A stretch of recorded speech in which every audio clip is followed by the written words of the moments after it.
Welcome back to the SnackWalls podcast. I'm Mike Roberts, your host, and we're here to talk about increasing and maintaining diversity in tech beyond the perks. While companies think they can lure people in with unlimited PTO and dogs in the office, we're here to talk about how you keep them.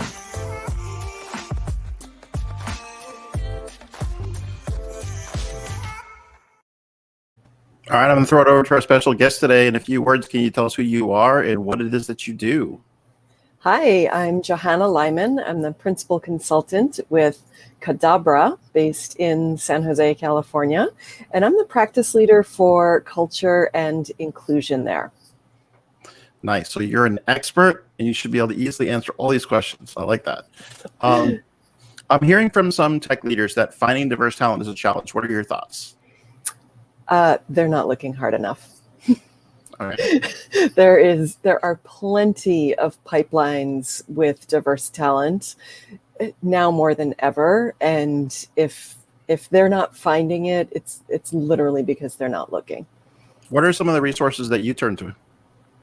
So I have a really extensive network on LinkedIn. I would actually say I'm not an expert on culture and inclusion. I'm a perpetual student. And I rely a lot on folks that I do consider experts. And there are, particularly here in the Bay Area, there are plenty of mentoring programs and HR outsourcing organizations that have loads and loads of folks, people of color, LGBTQ plus, women. And what I can do is get you a whole list of at least a few of those for the show notes. Nice. I would like that. So it sounds like it's a false narrative. And so the next question I have, and this is again, maybe another barrier, is what do you think about the push to remove the required CS degrees for many of the software engineering roles? Yeah, so I'm not a tech leader, so I don't always know what every single one of those terms mean. And what I'll say, generally speaking, is that practice trumps education. Like we're kinesthetic creatures, right? So once we do something, we know how to do it. And you can have all the book smarts you want, you can go to all the courses that you want, but if you don't have just that, I don't know what to call it, but just like a felt sense of, I've got this, I know how to do this, then all the degrees don't matter. Sure. So that what you're saying, if I can summarize, is that lived experience is much more valuable than a piece of paper. And so yeah, I think that, again, could be another good way to break down that barrier of getting people into these roles. What about the apprenticeship pattern? What are your thoughts on that for technical roles? Again, that falls into we've got to do it to learn it. So I think apprentices in every organization across all of the places that people work in whatever capacity. I love apprentices, love having them. I love mentoring. And also along the apprenticeship path is like, what are you doing when you're young, when you're in high school? Maybe you're not following that standard high school, college track, but what are the things that you did that translate into work experience? And I like that you're giving credit to exploring STEM careers and some of those transferable skills that people might have as they both identify the jobs that they might be good at and sort of pick up some of those underlying traits that might make them successful as they keep, gaining more and more experience, more education, et cetera. So super valuable. Yeah. What advice would you share with companies that are looking to retain diverse staff? So let's say they do a great job of attracting them. How do you keep diverse employees? You have to think of diversity and inclusion as the natural outcome of building a great culture, not an initiative. So it can't stop with the onboarding. It has to be a continual work in progress. Nice. I like that. That's a great way of thinking about it as not sort of like a campaign, but a sustained sort of constantly living document, right? You're constantly updating it. I like that. Right. Nice. Who is someone like yourself that you would like to acknowledge as a leader and you think would be a great guest on a podcast like this? I would say Lily Zhang is one of my favorites. Dr. Jana is another one. They've just written a book on what we typically call microaggressions, but they call them subtle acts of aggression. So those are a couple. And Kim Crowder is another great expert in the field of diversity. All right. We'll have to put all three of those folks on the radar and see if we can get them on the program. I don't know if I'll be successful, but we'll see. Well, I'll make some intros. Nice. I like that. Where can we find out more information about your company?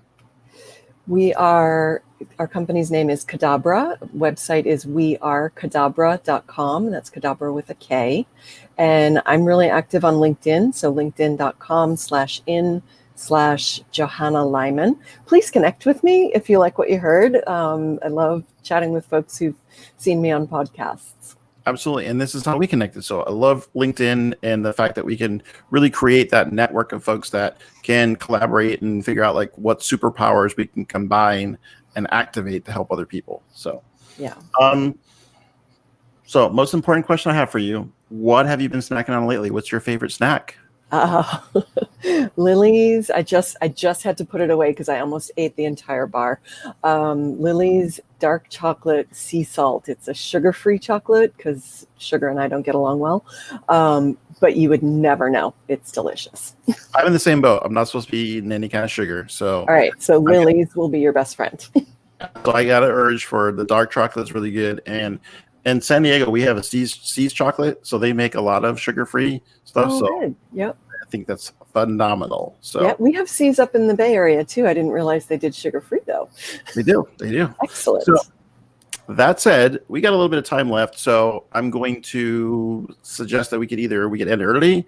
You could share something about maybe something else you're working on. You could ask me a question. What would you like to do? Let's see. I can share something that I'm working on. And I could also go back to what we talked about, the lived skills and thinking like a way to think about those that makes them more transferable. So whichever one you want. Let's do both. Okay. Great.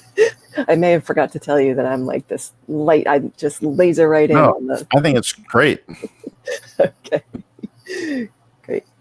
So I want to just share a little bit more about the idea of transferable skills.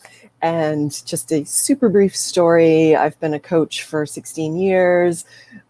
7 years ago now, I got this wild idea to produce and direct a theater performance. It was kind of like a divine inspiration. I was like, what? I've never done anything like that before. Come to find out, coaching skills are very transferable to creating a theater performance. So who knew? So think about that. Like, it's not what did you learn? It's more about how can you connect to other people? How can you connect to the work with the tools and the skills that you have? Yeah, I like that practical application of like things from your experience, which oftentimes people don't connect. Yeah, they don't. They just, and I have one of those weird brains, like I think outside the box and connect the 9 dots and all that good stuff. But the other thing is, I'm such a huge advocate for inclusion, which is really way beyond diversity, way beyond equity. But like, how do we feel a sense of belonging at work? And it really has to start, I think, inside. Like, how do I belong to myself? And then who can I be in the world that helps other people shine? And so when we talk about inclusion, that's really kind of the lens that we look through. And we typically will help folks on their journey to being more inclusive by teaching about emotional intelligence. In fact, I've got a couple of workshops coming up the 3rd week of September. You can find me on LinkedIn if you want to know more about those. Awesome. So again, we'll put that information in the show notes so that folks can go check it out and then potentially sign up and just get all the info that they need to be able to like I think, again, affect the positive change that we want to see happen. Well, we need that now more than ever, right? So absolutely. So thanks again, Johanna. I appreciate you coming on the program. My pleasure, Mike. It's great to be here. Thanks. The San Diego Code School is a proud sponsor of the SnackWalls podcast. The San Diego Code School is leading companies to tech equity. The tech-enabled apprenticeship program is a venture whose heart is to do a lot of social good and do good work. You can help San Diego Code School secure funding for change by hiring developers, bringing a team in to relieve your backlog, or becoming a program sponsor. You can visit us on the web for more information at http://stcs